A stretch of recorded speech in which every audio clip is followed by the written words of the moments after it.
La idolatría en la era judaica, lección número 28, Elías y la venganza divina. Resumen de la lección anterior. Hemos estudiado 3 lecciones acerca del maravilloso ministerio de Eliseo y de la manera como Dios ha obrado a través de él en todos los ámbitos. En la vida, hizo feliz a una familia que no podía tener hijos. Solo tenemos en 2 de Reyes capítulo 4, versículos 13 al 17. Resucitó a un niño, 2 de Reyes 4, 17 al 37. En la salud, sanó de lepra al siervo del rey sirio, a Naamán. Eso está en 2 de Reyes capítulo 5.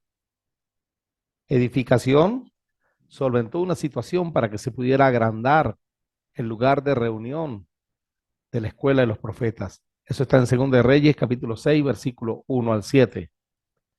En cuanto a la alimentación, proveyó agua física para ayudar a una población, 2 de Reyes 2, 19 al 22, multiplicó el aceite de la viuda del profeta para ayudarla y salvar su vida, 2 de Reyes 4, 1 al 7, purificó el potaje venenoso de los profetas y multiplicó el alimento, 2 de Reyes 4, 38 al 44, y en la economía, cambió todo un sistema económico en tan solo 24 horas, 2 de Reyes capítulo 6, el cual estudiamos en la lección pasada. También contribuyó en las victorias. Proveyó agua física para saciar los ejércitos de Israel, Judá y Edom y derrotar de esa manera a los moabitas, 2 de Reyes capítulo 3. Desbarató el plan sirio de conquista, 2 de Reyes capítulo 6. Derrotó y salvó la vida del ejército sirio en 2 oportunidades, al menos durante el reinado de Ben-Hadad II, 2 de Reyes capítulo 6 y capítulo 7. Cada una de estas cosas las iba a hacer Dios mismo cuando viniese en la persona de Jesús. Y cada una de estas cosas las sigue haciendo en favor de su iglesia. Hoy ahondaremos un poco más en el ministerio de Eliseo y el cumplimiento de la venganza divina. Recordemos que cuando Dios estuvo conversando, hablando con Elías, cuando éste se escondió allá en la cueva del monte Sinaí, Dios trazó todo un plan de venganza. Le dijo a Elías que tenía que regresar nuevamente y tenía que ungir a Eliseo, luego ungir a Jehú y después a Asael. Y le dijo, a cualquiera que escape de Asael, Jehú lo matará. Y a los que escapen de Jehú, Eliseo los matará. Sin embargo, preservaré a otros 7,000 en Israel, quienes nunca se han inclinado ante Baal ni lo han besado. Este es el orden bíblico en que se dieron las cosas. Elías unge a Eliseo, 1 Reyes 19, 19 al 21. Luego Eliseo unge a Asael, 2 de Reyes capítulo 8, versículos 7 al 15. Y después, un miembro del grupo de profetas unge a Jehú, 2 de Reyes capítulo 9, versículos 1 al 13. La idea principal de ungir es apartar para el servicio de Dios. En este sentido, los 3, Eliseo, Asael y Jehú, fueron apartados para su servicio. Y a través de estos hombres, Dios ejecutará su venganza. Ubiquémonos nuevamente en el lugar de la historia donde nos encontramos. Por Israel está reinando Joram. Por Judá, en esta parte de la historia gobernó o reinó Josafat en paralelo unos años con Joram. Y por el rey de Siria estaba Ben-Hadad II. Luego del sitio a Samaria y de la victoria de Dios, en lo que quedamos en la lección pasada, Ben-Hadad cae enfermo. Luego de que Dios derrotara al ejército sirio, confundiéndolo y haciendo que éste huyera y dejara de sitiar a Samaria, el rey sirio Ben-Hadad II cae enfermo. Así nos lo cuenta el historiador judío Flavio Josefo. Pero Hadad, o sea Ben-Hadad, rey de los sirios, Al llegar incólume a Damasco y comprender que Dios a él y a su ejército les había infundido terror y perturbación, y que no había intervenido en ello el enemigo, se afligió sobremanera de tener en su contra a Dios y cayó enfermo. Eso está en Antigüedades de los Judíos, tomo 2, libro 9, capítulo 4, párrafo 6. Ben-Hadad había conocido el poder de Dios de varias maneras. Había sanado de una enfermedad incurable a un general suyo, a Naamán. Eso lo estudiamos en lecciones anteriores. Había desbaratado todos sus planes y le había perdonado la vida a su ejército en 2 oportunidades. Tener al Dios hebreo en su contra y ver que no había manera de derrotar a Samaria hizo que Ben-Hadad II cayera enfermo. Pero Dios tenía a Siria en sus planes y todo lo que había acontecido hasta ahora tendría un desarrollo final. No hay nada que acontezca en este mundo que no sea permitido por Dios y son parte de su plan. Ahí se muestra la soberanía de nuestro Dios. Luego Eliseo fue a Damasco, la capital de Aram, donde el rey Ben-Hadad estaba enfermo.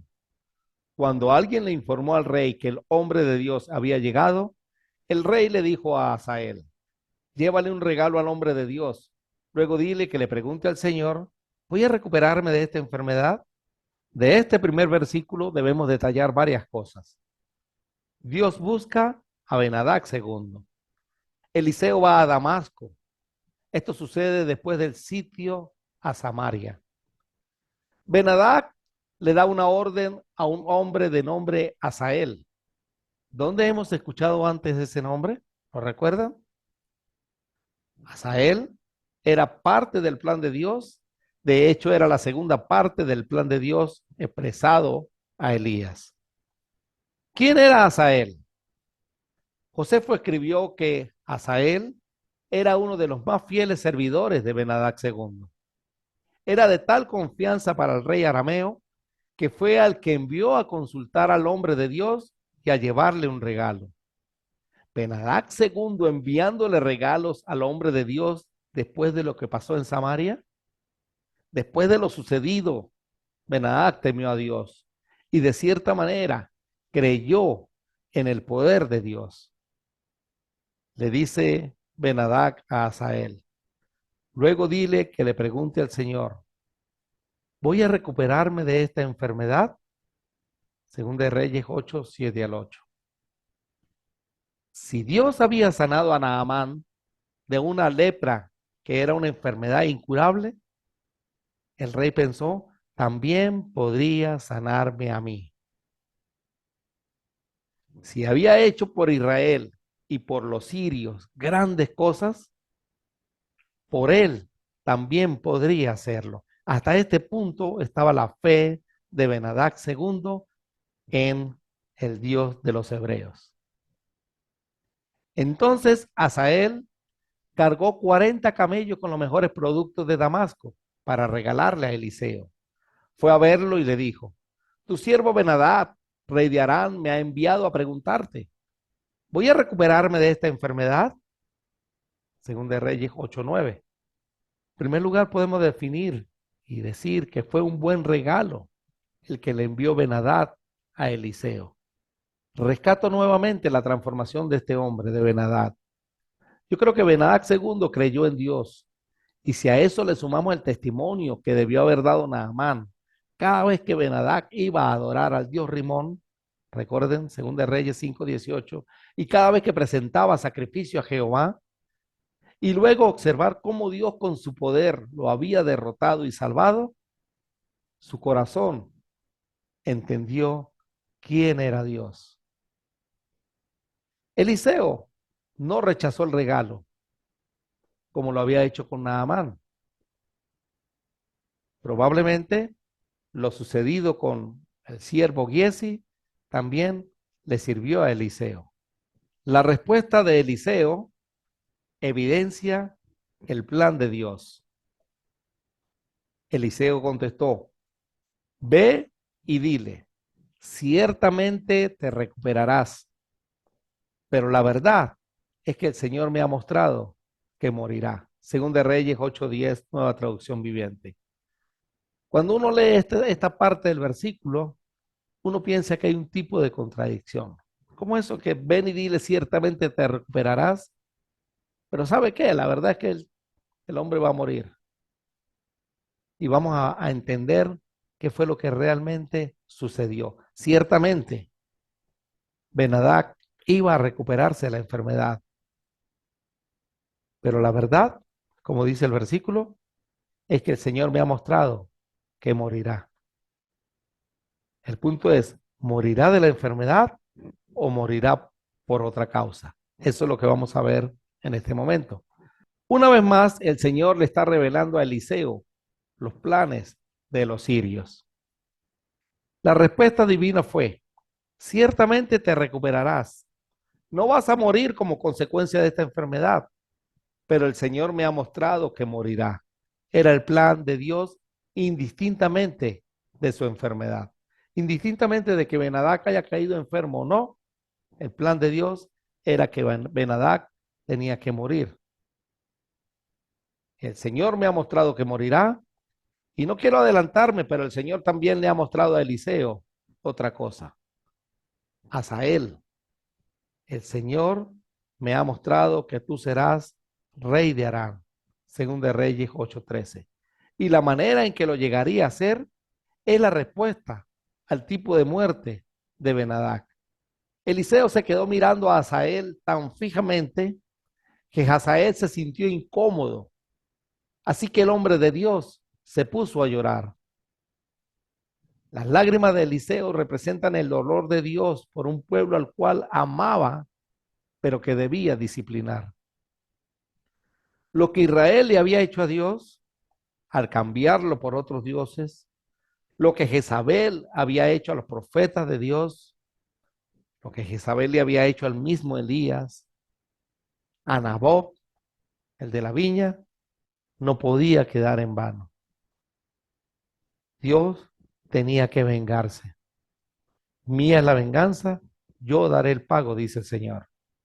Hazael, al ser rey de Siria, sería un instrumento de venganza de Dios.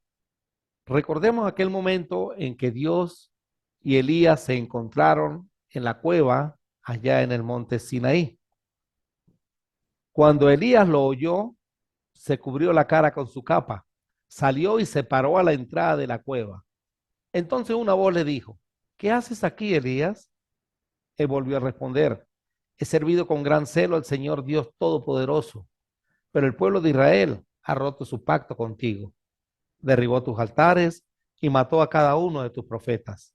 Yo soy el único que queda con vida y ahora me buscan para matarme a mí también. Entonces el Señor le dijo, regresa por el mismo camino que viniste y sigue hasta el desierto de Damasco. Cuando llegues allí, unge a Hazael para que sea rey de Aram. Después unge a Jehú, nieto de Ninsi, para que sea rey de Israel.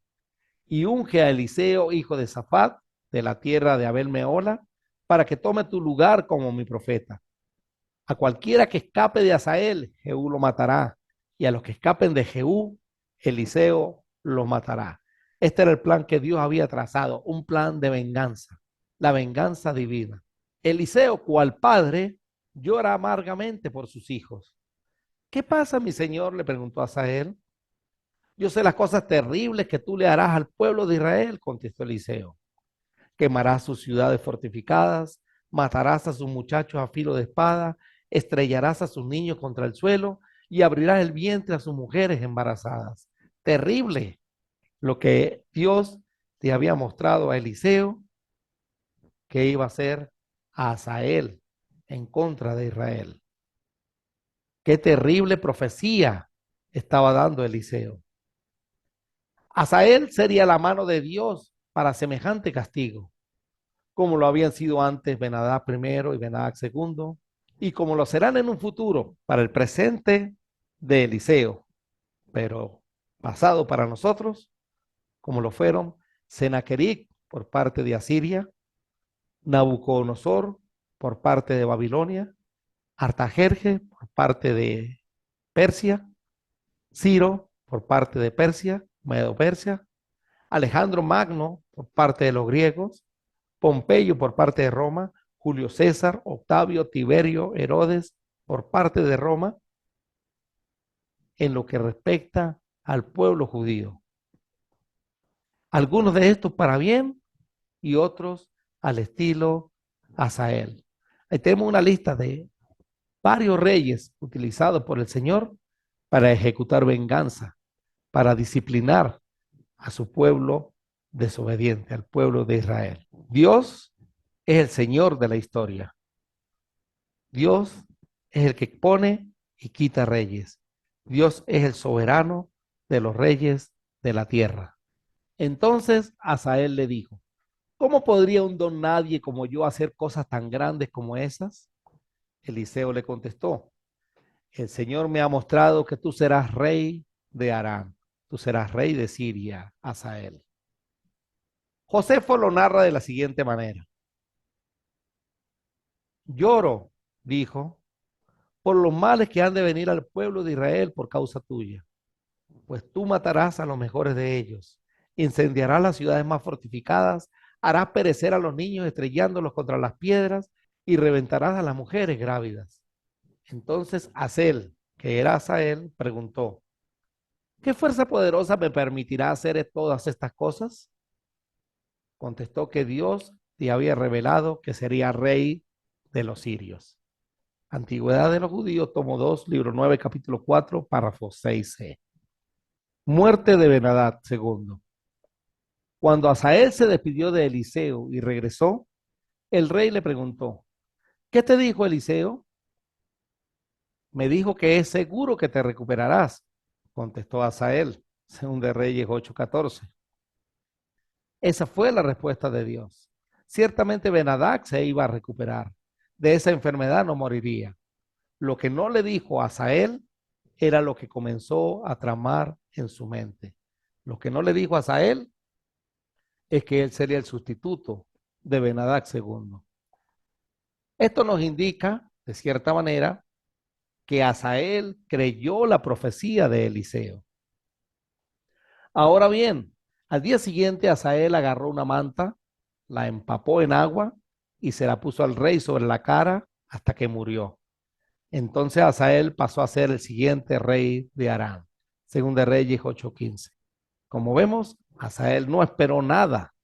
Al día siguiente cometió homicidio contra el rey Ben-Hadad II. Asael será instrumento de Dios para su venganza divina. Josefo lo describe de la siguiente manera.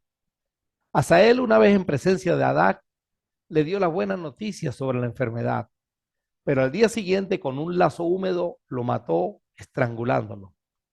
Lo sucedió en el trono, hombre activo que se conquistó la simpatía de los sirios y del pueblo de Damasco, que todavía los adora a él y a Hadad como dioses, a causa de los beneficios recibidos y la construcción de templos con que fue adornada la ciudad de los damasenos. Aún ahora, todos los días celebran una procesión en su honor, gloriándose de su antigüedad, ignorando que son muy recientes, pues sus reyes no se remontan más allá de 1100 años. Por otro lado, Joram, rey de los israelitas, informado de la muerte de Hadad, quedó aliviado del pavor y miedo que les inspiraba y contento de haber obtenido la paz. Eso era lo que pensaba Joram. Entonces tenemos un cambio. Ahora Asael es nuevo rey de Siria. Sale Ben-Hadad, entra Asael. Por Israel continúa reinando Joram y por Judá ya Josafat había muerto y continuó su reinado su hijo Joram. Cuando Josafat murió, lo enterraron con sus antepasados en la ciudad de David.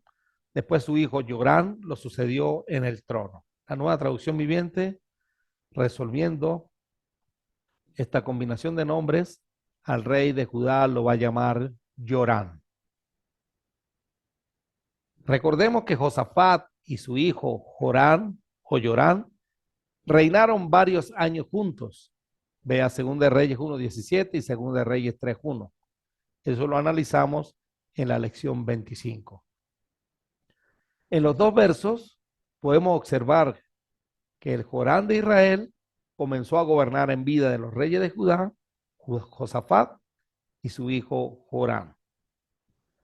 Entonces, hay cambio también en Judá. Salió definitivamente Josafat y queda solamente Jorán. Entonces tenemos por Israel Jorán, por Judá Yorán y por Siria Hazael. Mientras que por Israel gobernaba Jorán, el de Israel, y por Siria gobernaba Hazael, el Jorán de Judá también estaba ya en los últimos años de su reinado. Los dos Jorán reinaron hasta el mismo año, el año 888 a.C. Pero estudiemos quién era este Jorán de Judá, traducido en una nueva traducción viviente como Yorán. Jorán o Yorán fue hijo de Josafat y yerno de Acab, pues se casó con la hija de Acab y Jezabel. Cuando murió Josafat, lo enterraron con sus antepasados en la ciudad de David. Después su hijo Yorán lo sucedió en el trono. Los hermanos de Yorán, los otros hijos de Josafat, fueron Azarías, Jehiel, Zacarías, Azaryaú, Micael y Cefatías. Todos estos fueron hijos de Josafat, rey de Judá. Segunda de Crónicas 21, 1 al 2. Su padre, o sea, Josafat, había dado a cada uno de ellos regalos valiosos de plata, oro y objetos costosos. Y también les dio algunas de las ciudades fortificadas de Judá. Pero designó a Joram para que fuera el siguiente rey porque era el hijo mayor.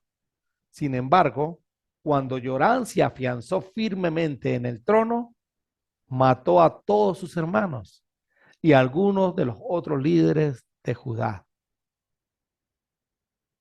Recuerden que Joram era yerno de Acab, casado con la hija de Jezabel. Sin embargo, siguió el ejemplo de los reyes de Israel y fue tan perverso como el rey Acab, porque se había casado con una de las hijas de Acab. Así que Joram hizo lo malo ante los ojos del Señor.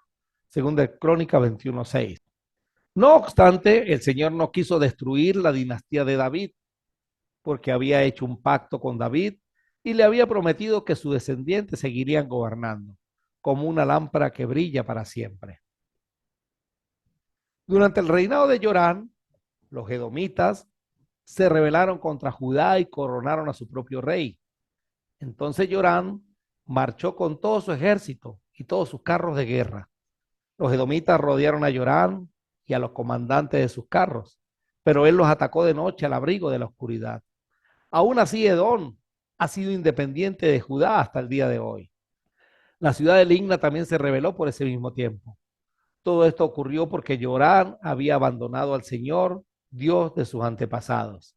Había construido santuarios paganos en la zona montañosa de Judá y había inducido a la gente de Jerusalén y de Judá a apartarse del buen camino y a entregarse a dioses paganos. Segunda de Crónicas 21, 8 al 11. Josefo lo cuenta así.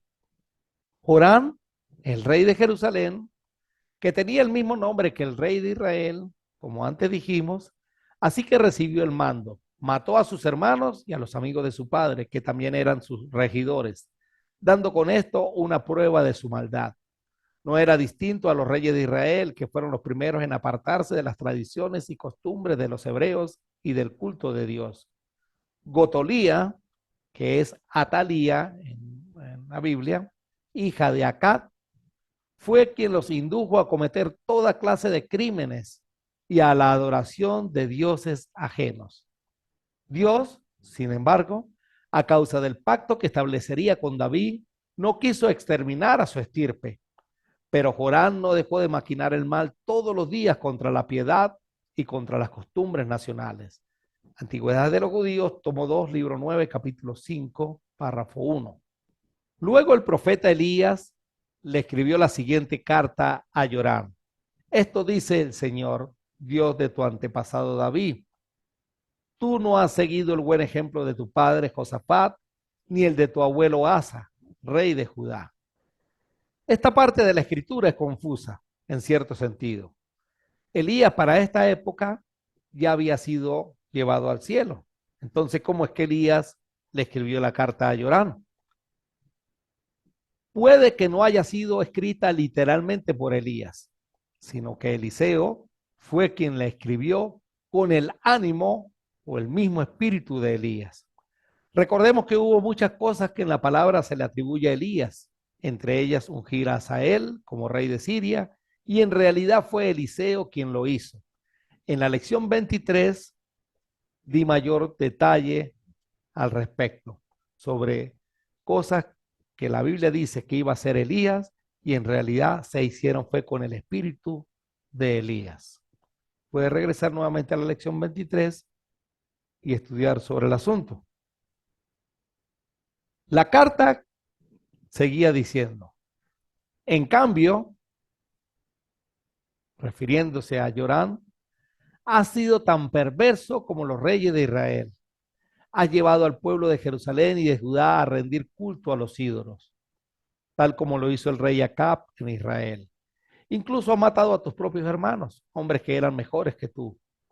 Por eso ahora el Señor está a punto de herirte con un fuerte golpe a ti, a tu pueblo, a tus hijos, a tus esposas y a todo lo que te pertenece.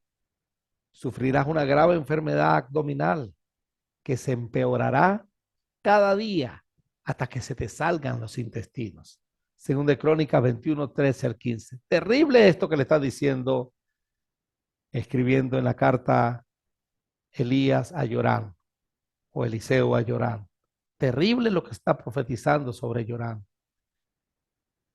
por seguir las costumbres de un rey que no era ni siquiera su rey, era el rey de Israel y Joram era rey de Judá. Pero el hecho de haberse casado con la hija de Acab, de Jezabel, con Atalía, hizo que ésta promoviera su odio hacia el pueblo de Judá. Fíjense que es el profeta del reinado del norte el que está exhortando al rey del sur. Interesante, ¿no? Muerte de Joram, rey de Judá. Después el Señor incitó a los filisteos y a los árabes, pueblos que vivían cerca de los etíopes, para que atacaran a Joram.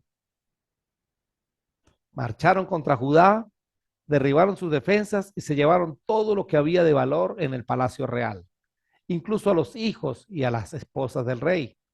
Solo Ocosías, el menor de sus hijos, quedó con vida. Después de todo esto, el Señor afligió a Joram con una grave enfermedad intestinal, tal y como se lo había escrito en la carta. Cada día empeoraba y al cabo de 2 años se le salieron los intestinos por causa de la enfermedad y murió con terribles dolores. Su pueblo no hizo una gran hoguera funeraria para honrarlo, como se había hecho con sus antepasados. Joram tenía 32 años cuando subió al trono y reinó en Jerusalén 8 años. De esos 8 años, los últimos 2 estuvo enfermo. Nadie sintió pena cuando murió. Lo enterraron en la ciudad de David, pero no en el cementerio de los reyes. Ese fue el fin de Joram, el rey de Judá. Los habitantes de Jerusalén hicieron rey en lugar de Joram a Ocosías, su hijo menor. Según de Crónicas 22, 1a.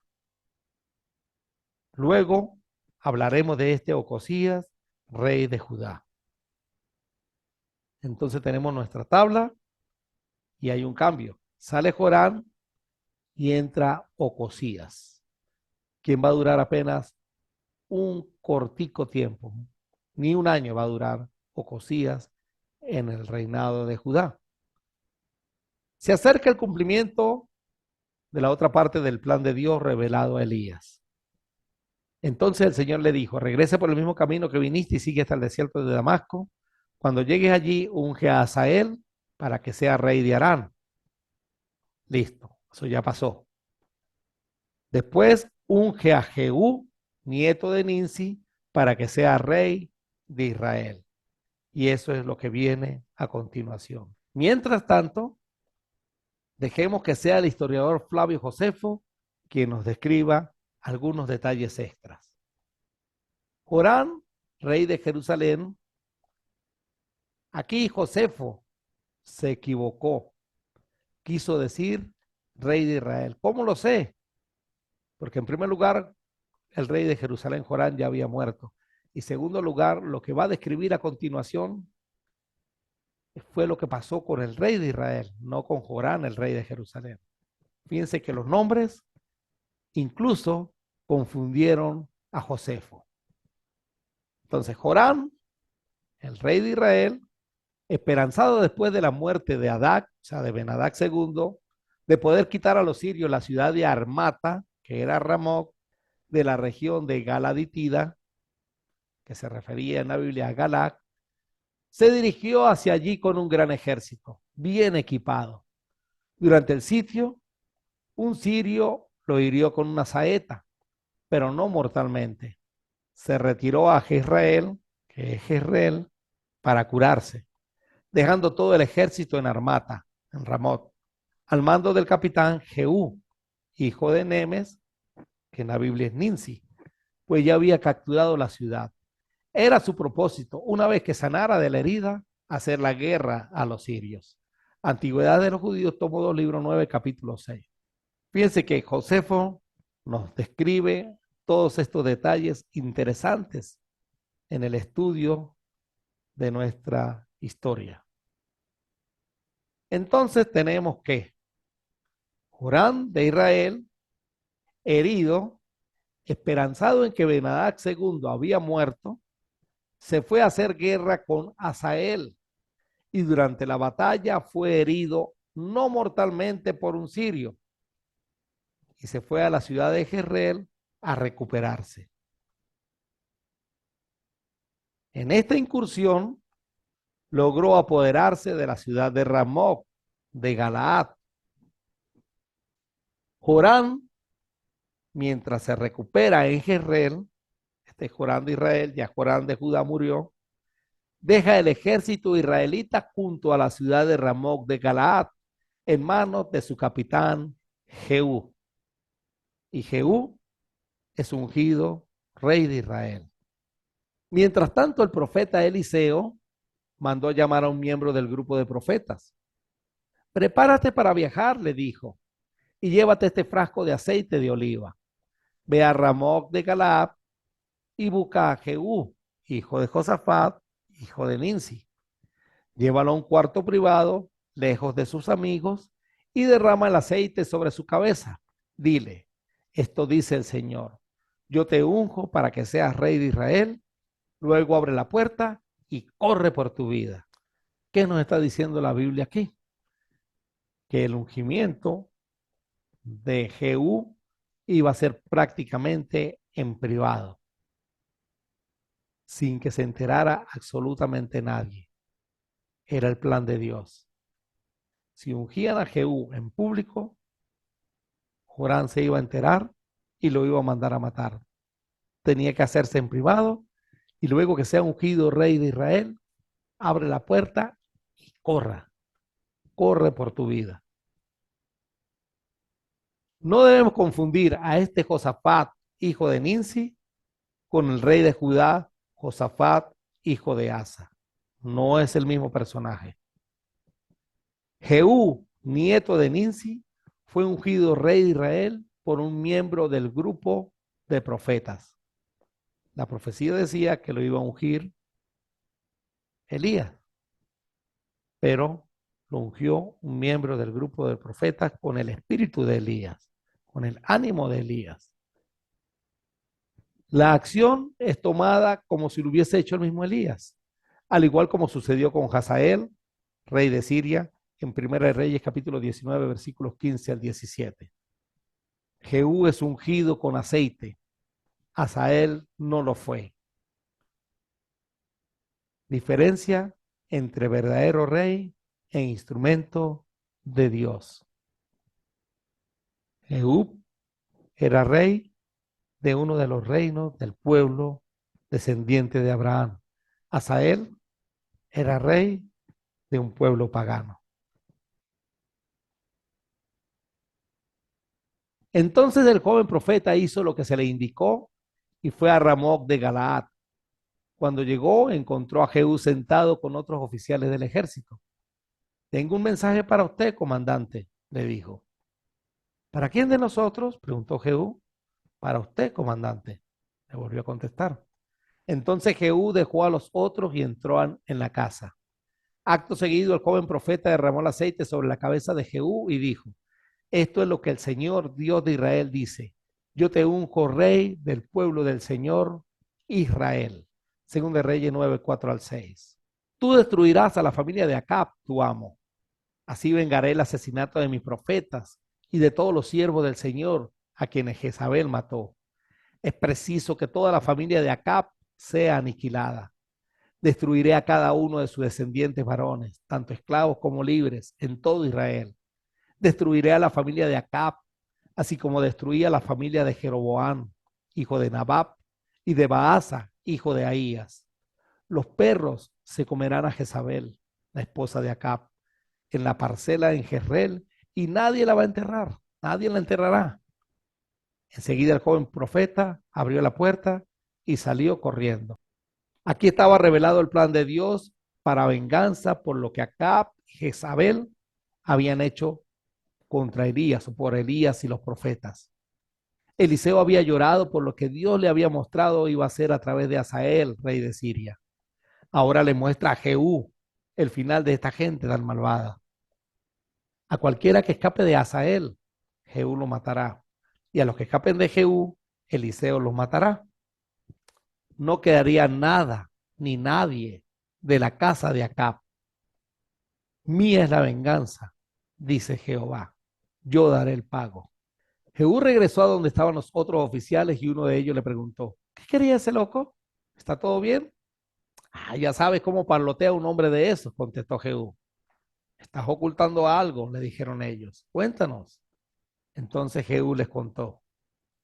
Él me dijo, esto dice el Señor, yo te he ungido para que seas rey de Israel. Enseguida ellos tendieron sus capas sobre las gradas y tocaron el cuerno de carnero mientras gritaban, Jehú es rey, Jehú es rey.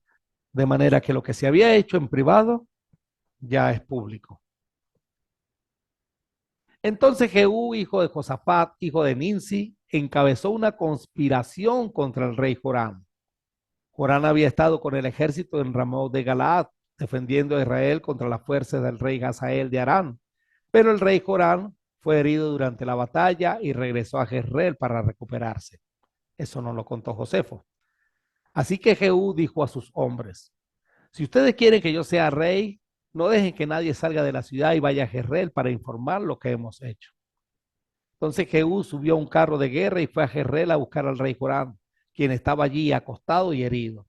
El rey Ocosías de Judá también se encontraba allí porque había ido a visitarlo. Entonces, fíjense, hermano, lo que se había hecho en privado, que luego fue declarado en público a sus compañeros de batalla, ahora es Jehú el que les dice, si ustedes quieren que yo sea rey, nadie salga de la ciudad, no vaya a ser que vayan a Jezreel para informar al rey de lo que hemos hecho. Joram no tiene que enterarse de lo que ha pasado, si no Joram me va a mandar a matar. Entonces Jehú sube a un carro de guerra y se va a ir a buscar al rey Joram, quien estaba acostado y herido. Acuérdense que había sido herido en la guerra. Y el rey Ocosías, que era el rey de Judá, en ese momento estaba visitando a Joram, el rey de Israel. Recuerden que eran familia. Joram, el papá de Ocosías, Joram de Judá, el papá de Ocosías, se había casado con la hija de Acab. Era un parentesco que había ahí.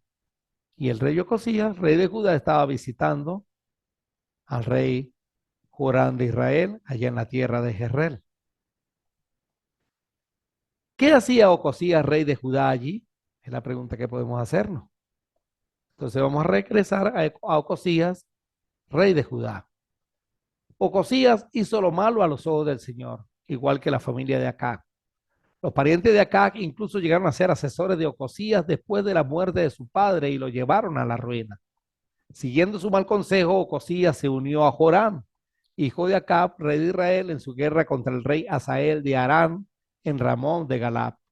Cuando los arameos hirieron a Joram en la batalla, él regresó a Jezreel para recuperarse de las heridas que había recibido en Ramot. Como Joram estaba herido, el rey Ocosías de Judá fue a visitarlo a Jezreel, como ya antes lo había comentado. Regresemos ahora con Jehú. Entonces Jehú subió un carro de guerra y fue a Jezreel a buscar al rey Joram, quien estaba allí, acostado y herido. El rey Ocosías de Judá también se encontraba allí porque había ido a visitarlo. Cuando el centinela de la torre de Jezreel divisó a Jehú y a sus acompañantes acercándose, gritó a Joram: una compañía de soldados se aproxima. Manda a un jinete a preguntarle si vienen en son de paz, ordenó el rey Joram.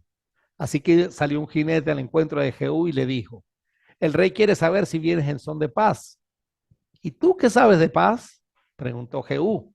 Únete a nosotros. Entonces el centinela gritó al rey: el mensajero llegó hasta ellos, pero no regresa. Significa que se había unido a Jehú. De modo que el rey envió a un segundo jinete, el cual cabalgó hasta donde ellos estaban y les dijo: el rey quiere saber si vienen en son de paz. Y otra vez Jehú respondió: ¿y tú qué sabes de paz? Únete a nosotros. Y el centinela volvió a exclamar: el mensajero llegó hasta ellos, pero tampoco regresa. Debe ser Jehú, el hijo de Ninsi, porque conduce como un loco. Rápido, preparen mi carro, ordenó el rey Joram. Entonces el rey Joram de Israel y el rey de Ocosías de Judá salieron en su carro de guerra a encontrarse con Jehú. Dieron con él en la parcela que había pertenecido a Naboc de Jezreel. El rey Joram preguntó: ¿vienen en son de paz, Jehú? ¿Cómo puede haber paz cuando la idolatría y la brujería de tu madre Jezabel están por todas partes? Contestó Jehú: es el Espíritu de Dios enardecido. Entonces el rey Joram, dando vuelta a sus caballos para huir, le gritó a Ocosías: traición, traición, Ocosías. Jehú tensó su arco y le disparó a Joram entre los hombros. La flecha le atravesó el corazón y Joram cayó muerto dentro de su carro. Según de Reyes 9, 22 al 24. Al menos este Joram murió de un flechazo. El otro Joram, el de Judá, sufrió una terrible enfermedad antes de morir. Luego Jehú le dijo a su oficial Bidkar: arrójenlo en la parcela que perteneció a Naboc de Jezreel. ¿Recuerda cuando tú y yo íbamos a caballo detrás de su padre Acab? El Señor declaró este mensaje en su contra cuando dijo: juro solemnemente, dijo el Señor, que en esta misma parcela le daré su merecido por el asesinato que vi ayer de Nabot y de sus hijos. Así que tírenlo en la propiedad de Nabot, tal como dijo el Señor. Regresemos con Ocosías, rey de Judá. Ahora bien, Dios había decidido que esta visita sería la ruina de Ocosías, la visita que le había hecho Ocosías al rey Joram. Mientras estaba allí, Ocosías salió con Joram para encontrarse con Jehú, nieto de Ninsi, a quien el Señor había designado para destruir la dinastía de Acab. Mientras Jehú llevaba a cabo el juicio contra la familia de Acab, por casualidad se encontró con algunos de los funcionarios de Judá y con parientes de Ocosías que viajaban con él.